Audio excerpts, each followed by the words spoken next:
अस्सलाम वालेकुम, welcome to अल्फाइड securities, one of Pakistan leading stock brokerage firms. मैं हूं शुजा कुरैशी मार्केट ट्रैक के साथ। आज एक और अच्छा दिन था स्टॉक एक्सचेंज में और हमने देखा कि मार्केट में मजीद इजाफा हुआ है। KSE 100 इंडेक्स 305 पॉइंट्स के इजाफे के साथ 47,758 पे बंद हुआ है। आज का लो था 47,453 का और हाई टच हुआ 47,808 का। तो वही 47,800 47,900 के पास आके मार्केट थोड़ा सा रेजिस्ट कर रही है। कल का दिन बड़ा क्रूशल होगा, देखना होगा कि 47,900 क्रॉस करके मार्केट जो है ऊपर क्लोजिंग दिखाती है या नहीं दिखाती। तो लेट्स सी। अच्छा, आज वॉल्यूम्स इंप्रूव हुए हैं, 143.3 मिलियन शेयर का काम हुआ KSE 100 में और ऑल शेयर इंडेक्स में भी 443.1 मिलियन शेयर ट्रेड हुए। कल जरा कम थे, आई थिंक 252 का कल काम हुआ था, तो वॉल्यूम्स के हिसाब से ही बेहतर दिन था। अच्छा, आज चूंकि हमने देखा, सुबह मैंने बात भी की थी कि इंटरनेशनल मार्केट में कोयले की कीमत बहुत बढ़ गई है, तो शायद सीमेंट के स्टॉक्स नीचे की तरफ आए। बट कॉन्ट्री टू दैट हमने देखा कि आज सीमेंट स्टॉक्स में थोड़े से वॉल्यूम्स भी बेहतर हुए हैं और स्टॉक प्राइसेस में इजाफा हुआ है।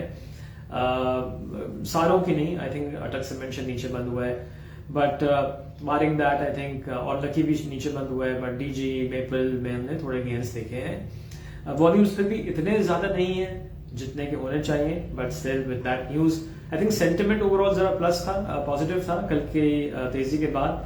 तो उसने आई थिंक सीमेंट स्टॉक्स को थोड़ा सा वो ऊपर की तरफ ले गया।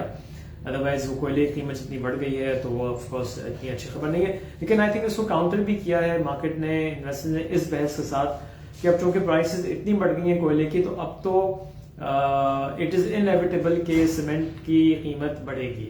और वो मार्केट में आज से नहीं, पिछले हफ्ते से बात है, मैंने जिक्र भी किया था और काफी बड़े इंक्रीज की बात है, स्पेशली साउथ में कि 30 से 40 रुपए फी बैग बढ़ सकती है और नॉर्थ में वही 15-20 रुपए फी बैग की बात हो रही है। बट वी डोंट नो कि कब बढ़ेगी और कितनी बढ़ेगी। सो मे बी ये काउंटर आर्ग्यूमेंट हो सकती है, जिसकी वजह से सीमेंट के स्टॉक्स में आज हमने डिस्पाइट ये कोयले की खबर पे की वजह से हमने फिर भी तेजी देखी है। अच्छा, उसके अलावा रिफाइनरीज डिड वेल, और जहां जहां पे स्टॉक प्राइसेस बढ़ गई थी, जैसे मैं हमेशा कहते चला आया हूं कि वहां पे फिर हमको प्रॉफिट टेकिंग नजर भी आती है। हमने स्टील में देखा, आज स्टील में प्राइसेस ऊपर गई, लेकिन यहाँ पे काफी प्रॉफिट टेकिंग आई और इंटरनेशनल इंडस्ट्रीज भी नीचे आ गया, इंटरनेशनल स्टील भी। But on the other hand Mughal steel plus बंद हुआ है। गेन्स तो हमने वहां भी देखे हैं इंटरनेशनल स्टील वगैरह में, लेकिन फिर वो ट्रिम हो गए क्योंकि वहां पे प्रॉफिट टेकिंग आ गई। देन एंग्लो पॉलीमर में भी हमने प्रॉफिट टेकिंग देखी।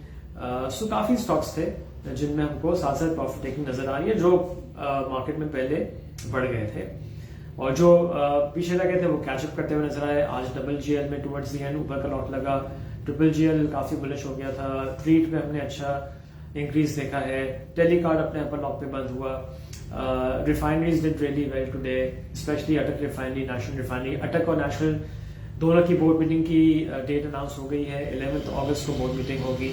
इसके अलावा अटक सीमेंट और अटक पेट्रोलियम की भी बोर्ड मीटिंग सेम 11 अगस्त को होगी। सो थोड़ा सा हमने एक्टिविटी देखी ऑयल मार्केटिंग कंपनीज में, PSO। अगर आपको याद हो, मैंने कल भी जिक्र किया था कि 220 216 के बीच में लेना चाहिए। आज वहां हमने 3-4 रुपए के गेन्स देखे हैं। So all in all it was a good day. Textiles में भी हम देख रहे हैं कि निशात मिल्स ट्राई कर रहा है again. I think in the last 1 week ये आज सेकेंड टाइम था कि 99.99 का हाई बनाया and then it came down, but breach नहीं कर सका। जो 100 रुपए का जो लेवल है ना, साइकोलॉजिकल साबित हो रहा है निशात मिल्स के लिए। बट हमने अच्छे गेन्स देखे हैं और अच्छे वॉल्यूम्स भी आ रहे हैं, तो टेक्सटाइल स्टॉक्स भी ऐसा ऐसा हम देख रहे हैं कि ऊपर बढ़ रहे हैं। क्रेसेंट टेक्सटाइल ने भी आज 29 से ऊपर काम हुआ एंड देन प्रॉफिट टेकिंग आई है। सो आई थिंक अच्छा, आज एक और खबर अपडेट कर दूं कि डॉलर मजीद बढ़ा है। इंटर बैंक में 22 पैसे का इजाफा हुआ है। सो 163.89 के करीब आई थिंक क्लोजिंग हुई है डॉलर की इंटर बैंक में। अब स्ट्रैटेजी ये होनी चाहिए, देखिए जो लेवल्स हैं 47,800 900, ये काफी स्ट्रांग रेजिस्टेंस है। तो यहाँ पे आई थिंक कल भी अगर मार्केट ऊपर खुलती है, ये आज जो क्लोजिंग हुई है तो 150 पॉइंट है कि 47.9 का लेवल आ जाएगा और देखते हैं वहां पे फिर कितनी स्ट्रांग रेजिस्टेंस आती है। सो मार्केट की अपसाइड के लिए क्रूशल है कि ये 48,000, 48,100, 48,200 के ऊपर क्लोजिंग दिखाए तो फिर एक और हम समझ सकते हैं कि रैली थोड़ी ऊपर जा सकती है, excuse me. So will wait and see के कल क्या होता है। और ऑफ कोर्स हम डेली बेसिस मॉनिटर कर रहे हैं, जो नंबर्स हैं वो भी आपको बताते रहेंगे, कोविड के जो आ रहे हैं, सो उस पर भी काफ़ी डिपेंड करेगा। So that's about it, have a nice evening, इंशाल्लाह सुबह मुलाकात होगी। टेक केयर, अल्लाह हाफिज़।